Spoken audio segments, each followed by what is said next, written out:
m'excuse d'avance pour la luminosité qui est absolument infernale. Le soleil n'en fait qu'à sa tête, mais c'est pas mon pote, donc je peux rien y faire, voilà.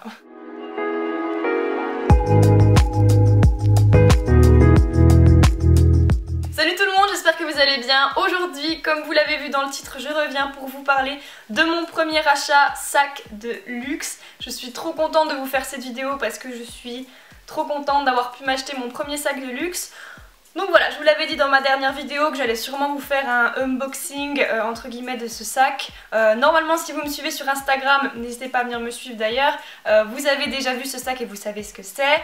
Mais je l'aurais peut-être mis dans le titre d'ailleurs, donc ça se trouve je fais un suspense qui ne sert à rien, mais tant pis, on va faire semblant. Alors j'ai déjà ce sac depuis 2-3 semaines, donc techniquement c'est pas un réel unboxing, mais je vais essayer un maximum de vous parler de ce sac. Je trouve ça même plus intéressant finalement de pas faire un réel unboxing, de quand même vous montrer les emballages, comment je l'ai reçu, etc.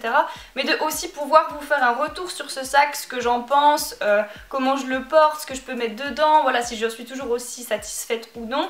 Je trouve ça aussi important parce que des fois on peut se faire une idée d'un sac et finalement une fois qu'on le reçoit, c'est pas parce que c'est du luxe que c'est forcément génialissime. Donc je trouve ça toujours intéressant. Je sais que moi j'aime bien regarder ce genre de vidéos justement pour avoir un avis. Donc voilà, c'est parti, on va pouvoir commencer avec le unboxing retour sur investissement. Donc effectivement, si vous me suivez sur Instagram, vous avez déjà vu ce sac et vous savez de quoi je parle. Mais il s'agit du... il est ouvert. Il s'agit du Speedy de chez Louis Vuitton, donc c'est le petit modèle en toile damier ébène. Voilà, ah ma beauté. Je vais d'abord vous présenter un petit peu comment je l'ai reçu, etc. assez rapidement. Et ensuite je vais plus passer à la partie qu'est-ce que je pense de mon sac, pourquoi j'ai choisi telle ou telle chose sur ce sac, et voilà. Et à la fin je vous dirai si je le regrette ou pas. Je peux déjà vous dire que je le regrette pas. Du coup je vous ai spoilé la fin. Ça va pas. Alors du coup j'ai reçu mon sac dans cette boîte-ci. Alors c'est vrai que quand j'ai reçu la boîte je me suis dit elle est très très fine. Mais en fait c'est tout simplement parce que le sac quand on le reçoit, ils l'aplatissent, genre ils vous l'envoient un peu comme ça. Voilà, il est tout plat. Alors j'ai essayé de refaire globalement le nœud comme ils le font chez Louis Vuitton, mais globalement je suis une daube. Faudrait peut-être que je fasse une licence en nœud Louis Vuitton. Donc bon, en tout cas vous saurez que ce nœud dégueulasse ne vient pas de chez Louis Vuitton. Donc mon sac à l'intérieur de la boîte était dans un petit tote bag comme ça. Pareil, le tote bag est pas très... large, en fait je peux pas, à l'heure actuelle je peux pas rentrer mon sac s'il est comme ça, je peux pas le rentrer dans le tote bag, il est trop épais. Faudrait que je raplatisse mon sac en fait pour pouvoir le ranger dedans. Donc du coup le tote bag globalement je m'en sers absolument jamais. Et vous pouvez également personnaliser une petite carte donc qui est comme ça, qui s'ouvre en gros, et à l'intérieur vous avez un papier où vous pouvez où il vous le personnalise gratuitement en fait. Et moi j'ai écrit ton premier sac Louis Vuitton. Très basique, hein. Je vais quand même un petit peu m'arrêter sur la boîte parce que si jamais vous regardez bien elle est un petit peu les coins sont un peu cognés et elle est même un peu complètement Si vous voulez savoir pourquoi, je vous invite à aller voir sur mon Instagram que je vous mets juste ici parce que j'ai fait un petit réel qui a un peu mal tourné. Donc venez me suivre sur Instagram, d'ailleurs je fais beaucoup de réels parce que j'aime beaucoup ça. Je vais pouvoir passer un petit peu plus à mon sac. Alors déjà j'ai acheté sur le site de Louis Vuitton, alors pourquoi pas en seconde main, même si je trouve ça super de pouvoir économiser souvent pas mal d'argent sur des sacs qui ont été très peu portés ou des affaires qui ont été peu portées. Il y a quand même des réelles pépites et j'en suis parfaitement consciente et c'est vrai que ça pourrait... me permettre également d'économiser de l'argent. Mais pour le coup voilà, j'ai choisi de l'acheter neuf tout simplement parce que la seconde main ça me fait très peur. C'est peut-être un petit peu bête, peut-être que certaines ne vont pas comprendre, mais moi j'ai vraiment peur de me faire arnaquer et je me dis que bah voilà, si je me fais arnaquer, même si c'est je sais pas 2 fois moins cher, bah, ce sera toujours de l'argent de mis dans le vent en fait parce que ce sera du faux. Donc voilà, j'ai très peur de me faire arnaquer, je sais pas forcément discerner le vrai du faux. J'ai même déjà entendu parler que certaines plateformes de seconde main peuvent justement laisser passer sans forcément s'en rendre compte des pièces qui sont fausses et les proposer aux clients. Et c'est vraiment quelque chose qui me fait très peur. Je dis pas que je changerai jamais d'avis et qu'un jour je tomberai pas sur une pépite que j'achèterai en seconde main. Mais au jour d'aujourd'hui, je ne te dis pas. Mais aujourd'hui je suis pas attirée par la seconde main plus que ça m'inspire pas trop confiance et et je préfère vraiment investir dans des pièces neuves. Et même s'il y a des pièces vraiment très propres puisqu'elles n'ont jamais été portées quasiment, je me dis que je peux être déjà assez gauche des fois pour faire du mal à mon propre sac qui est neuf. Alors si c'est pour que quelqu'un l'ait déjà fait avant moi, c'est pas la peine. Donc repassons plus particulièrement à mon sac. Alors comme je vous l'ai dit, c'est un Speedy en toile damier ébène. Alors pourquoi j'ai choisi la toile damier ébène? C'est tout simplement pour les anses, puisque contrairement aux monogrammes et aux toiles damier azur, les anses sont en cuir très foncé, comme vous le voyez, et c'est un cuir qui ne se patine pas. Parce que sur les autres, c'est la couleur cuir pur finalement, la vraie couleur du cuir. Et c'est un cuir qui se patine énormément avec le temps, puisque j'ai déjà vu des sacs de seconde main de ce genre-là en monogramme ou en toile damier azur. Et je n'aime pas du tout l'effet patiné en fait sur les anses. Parfois c'est bien fait, mais parfois quand c'est mal fait et qu'il y a uniquement la trace des doigts en patiné, je sais que ça peut plaire ce côté patiné, mais moi c'est vraiment quelque chose que je n'aime pas du tout. Donc c'est pour ça en partie que j'ai choisi cette couleur-ci. Et j'aime également beaucoup cette toile-ci, les petits damiers comme ça. Je trouve ça vraiment magnifique. Et en plus, l'intérieur est rouge, genre la classe ultime, j'adore ça. Donc voilà, c'est tout pour le choix de la couleur. Ensuite pour la taille, donc c'est le petit modèle. Alors j'ai choisi le petit modèle parce que j'ai vu sur Pinterest des filles avec le plus gros modèle. Et en fait je trouvais qu'il était très, vous voyez comme ça un peu, ça le faisait tout plat et tout haut. J'aimais vraiment pas le plus gros modèle, donc c'est pour ça que j'ai pris le plus petit, parce que je trouve qu'il se tient beaucoup mieux.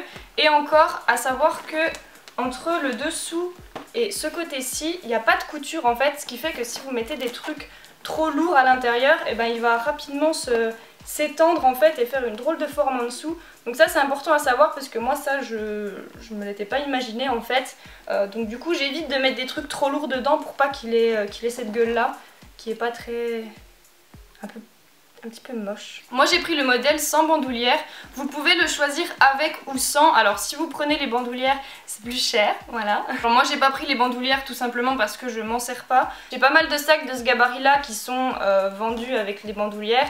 Et finalement je sais pas où elles sont les bandoulières parce que je m'en sers absolument jamais. Et j'avais même vu des photos de celui-ci avec bandoulière et je trouvais pas ça très beau porté.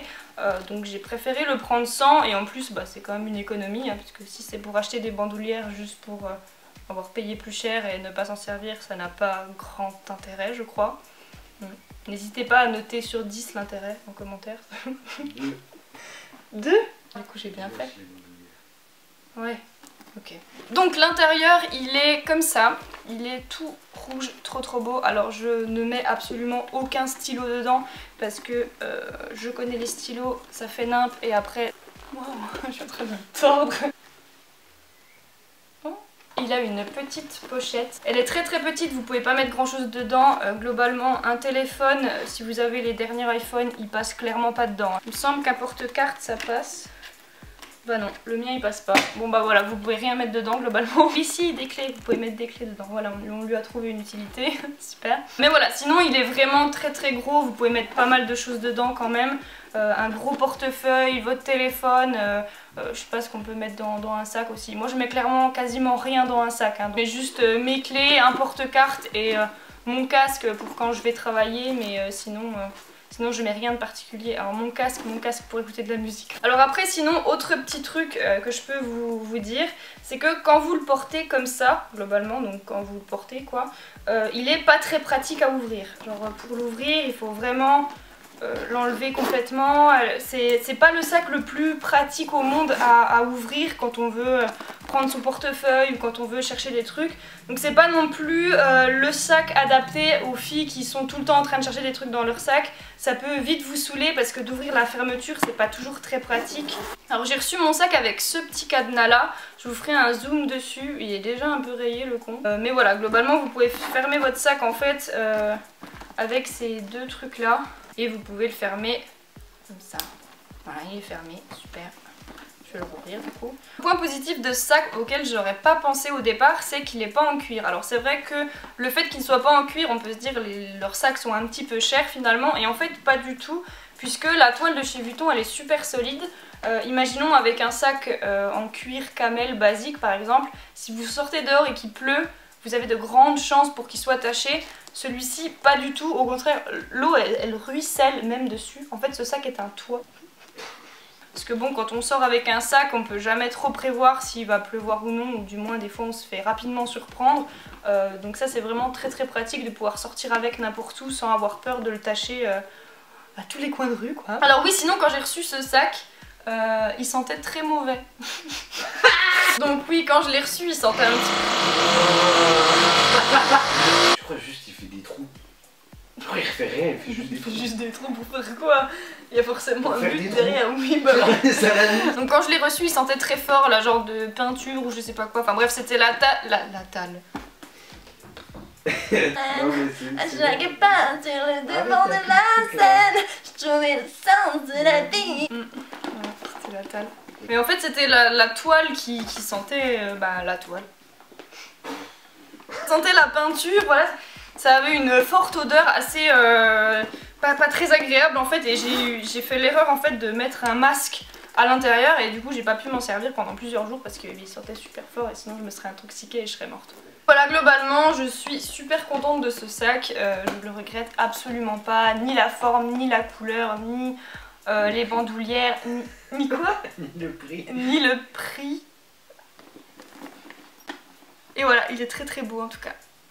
Le sac. Je suis vraiment super contente de ce sac, je l'emmène tous les jours avec moi, je le porte tout le temps. Il va vraiment avec tout, il est trop beau et puis il faut bien que je le rentabilise, donc je le mets tous les jours. Donc voilà, oh putain, puis du coup la lumière elle est pourrie maintenant, t'es chiant hein. Donc voilà tout le monde, c'est à peu près tout ce que je pouvais vous dire sur mon sac. J'espère en tout cas que cette vidéo vous aura plu. Si jamais vous avez des questions, n'hésitez pas à me les donner en commentaire, je me ferai un plaisir d'y répondre. N'hésitez pas aussi à me dire si cette vidéo vous a plu et à mettre un petit like. Merci. N'hésitez pas également à vous abonner et à activer la petite cloche de notification si vous voulez savoir quand je poste des nouvelles vidéos. En attendant, je vous fais d'énormes bisous et à très vite pour une prochaine vidéo.